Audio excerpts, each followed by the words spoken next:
What do we think of when we see a ribbon? How is it that when hair and clothes are decorated in ribbons, it instantly signifies the feminine feeling?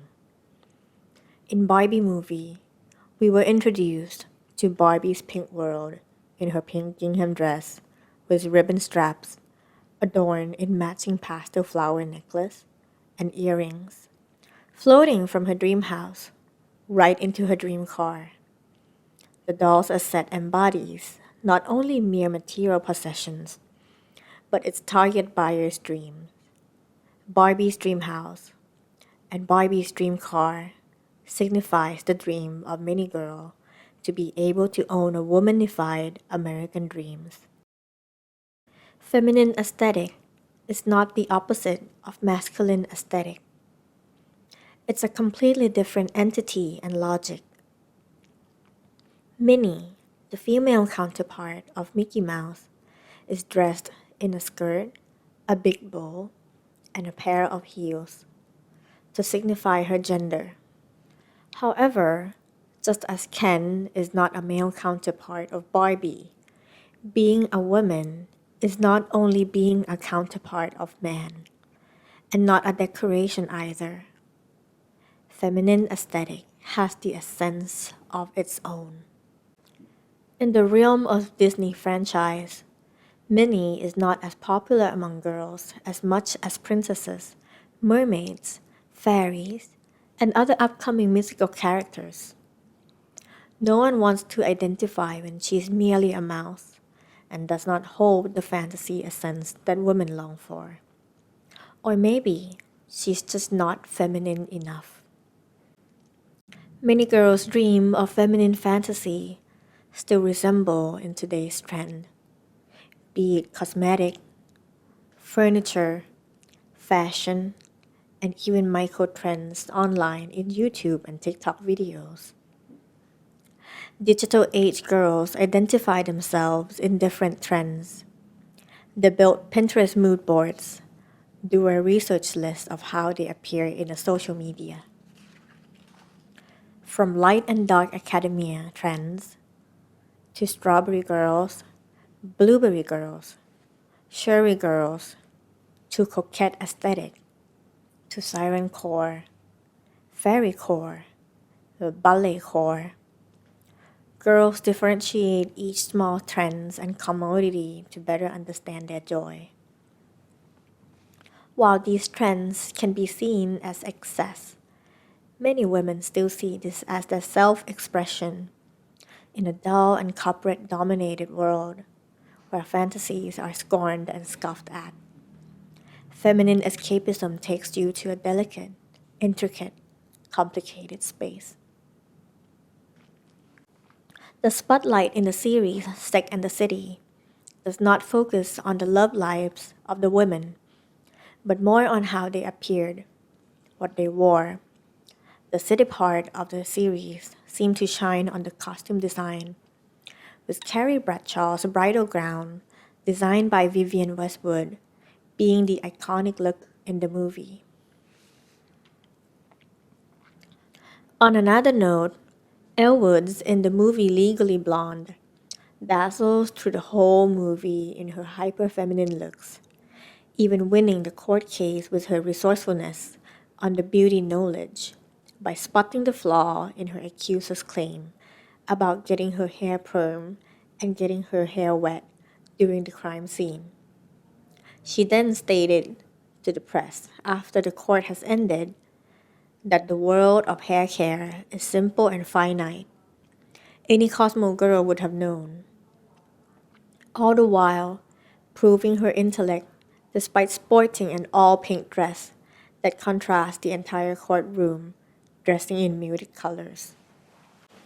On Wednesday, we wear pink, said by Karen from the movie Mean Girls, signifying the color the plastics all agreed on.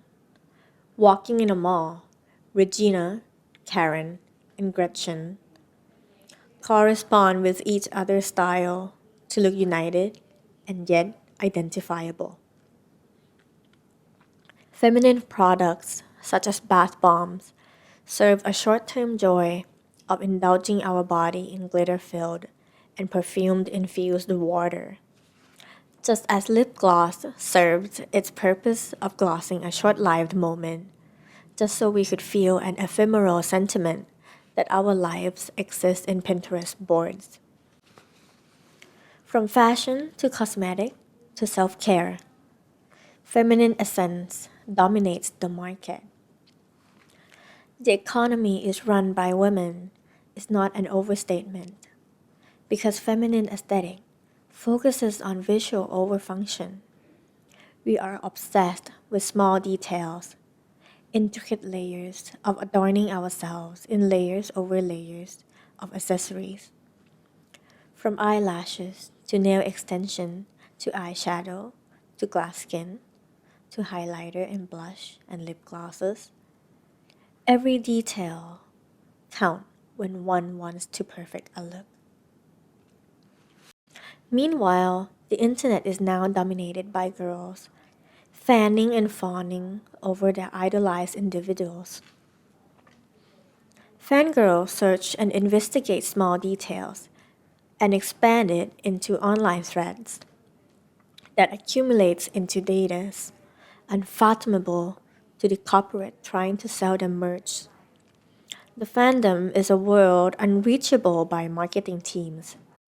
They decipher the language of dance moves, the symbols inside each dresses worn by the celebrities, and many other aspects inside the lives of the idols, then turn them into trends, micro-trends, threads, and campaigns organized among the community.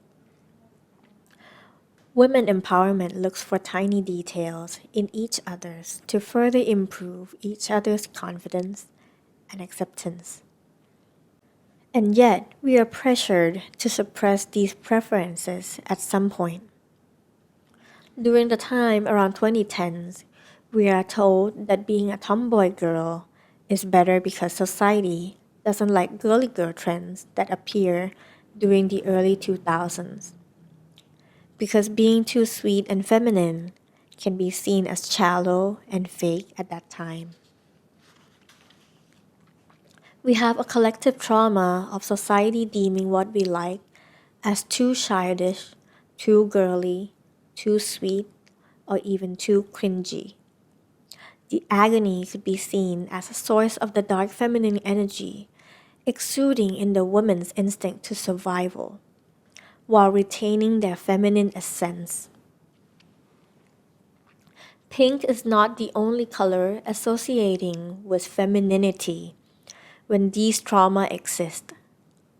And yet women adopt the seriousness of muted color and turn them into their territory. Be it the seductress looks, goth girlfriend, or femme fatale, they don the red lipsticks and own the visual wrapped around this depths of darkness to further emphasize their feminine silhouette. Because it feels nice sometimes to engulf in the feeling of power offered from the idea of seriousness while bathing in the color black. To be revered as a goddess, the elegance and the strength. Let us escape from the powerless physicality of being in a woman's body. In Taylor Swift's songs, Vigilante Shit, the lyrics mention various aspects of the femme fatale trope, such as draw the cat eye sharp enough to kill a man, and lately I've been dressing for revenge, to suggest that the feminine fight starts with nothing but the visual, the look, the apparel. Meanwhile, Maddie Perez, a character in Euphoria, who embodies the trope bad bitch, often expresses herself through her makeup, such as lining rhinestone around her eyes, like a protective armor against society's expectations for her to be a proper woman. The femme fatale trope in the modern world points toward the idea not only being a seductress, but the allure of holding the power to be able to survive and protect oneself. Dark feminine suggests that going to battle is nothing without a proper, elegant garment. Just as a corset can be a constraint, it can, in turn, serve as an armor piece. And as walking in high heels might not be comfortable nor practical, but the echoes of them knocking on the floor does reassure the confidence and control in your grip once your feet are not flat. Contrary to the claim that women who enjoy Lana Del Rey songs are full of red flags, the flood of her images and her mood boards associating with her songs are proofs that dark feminine energy has the alluring power to draw one into its bittersweet depths. Outside the context of feminism and healthy relationship, Lana's song offered the dark escape of becoming an object of twisted romance.